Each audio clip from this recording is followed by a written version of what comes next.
2 points. La semaine dernière, eh bien, le Jim Prentice, le ministre fédéral, qui a présenté son projet de loi afin de modifier celui actuel sur les droits d'auteur. Il y a bien des modifications là-dedans. En fait, on veut plutôt aller vers ce qui se passe au niveau international. Me fait plaisir d'accueillir ce matin un avocat de chez McCarthy Tétrault, qui est spécialiste dans le domaine, Maître Charles Morgan, qui est avec nous. Maître Morgan, bonjour. Bonjour. Bon, on a l'impression, en tout cas, il y a eu beaucoup de choses qui se sont dites depuis une semaine, depuis la présentation de ce fameux projet de loi, qui risque de nous faire mal, nous, comme consommateurs, mais en réalité, il faut mettre les choses en perspective. Qu'est-ce qu'on va ou qu'on veut changer dans cette nouvelle loi? Oui, c'est ça.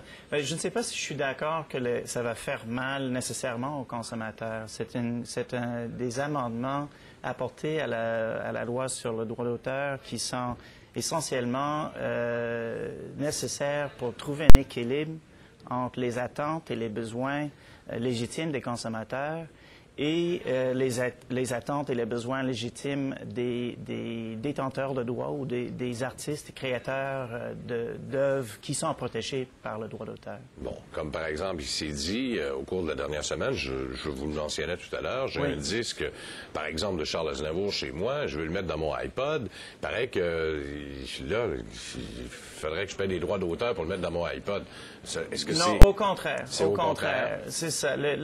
Auparavant, une telle reproduction aurait été en violation de la loi sur le droit d'auteur. Même pour consommation personnelle. Oui, c'est ça. Ou, disons, actuellement, les amendements à la loi prévoient des exceptions pour une utilisation personnelle. Par exemple, il y a deux types majeurs d'exceptions qui sont prévus maintenant. L'un, c'est une utilisation dans différents supports. Donc, par exemple, si on a quelque chose sur notre ordinateur, on peut faire des copies et on détient les droits dans cette œuvre. On peut faire des copies sur notre iPod, sur notre portable.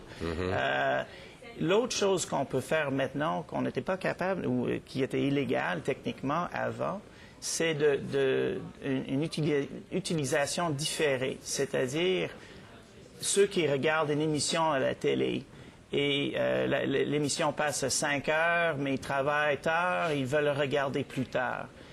C'est maintenant possible, une exception prévue dans la loi qui permet aux consommateurs, comme beaucoup de gens font en fait. Ben, tout le monde le fait. Là. Exactement, de copier sur vidéocassette ou autre, PVR, pour le regarder plus tard. Et pourtant, les réseaux de télévision nous incitent à le faire. Ne manquez pas d'enregistrer, je pense, à Super Écran, à 9 h samedi soir, tel film, enregistrez-le, puis vous le regarderez quand vous voudrez. Exactement. Et justement, la loi n'a pas été modifiée de façon substantive depuis 10 ans.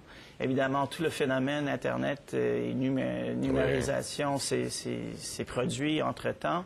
Et c'était nécessaire de se mettre à jour des activités que font quotidiennement les consommateurs. Bon, on voit la nouvelle là, qui était sur la presse canadienne il y a plus d'une semaine, là, présentement en ondes.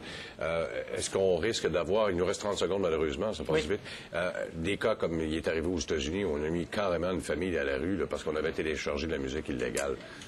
Là aussi, la loi canadienne est sur mesure, c'est-à-dire on est inspiré par nos obligations internationales ainsi que la loi américaine, mais justement, ils ont mis une limite de 500 $ d'amende sur... Plus raisonnable que les milliers de dollars qu'elle a dû payer, cette dame-là.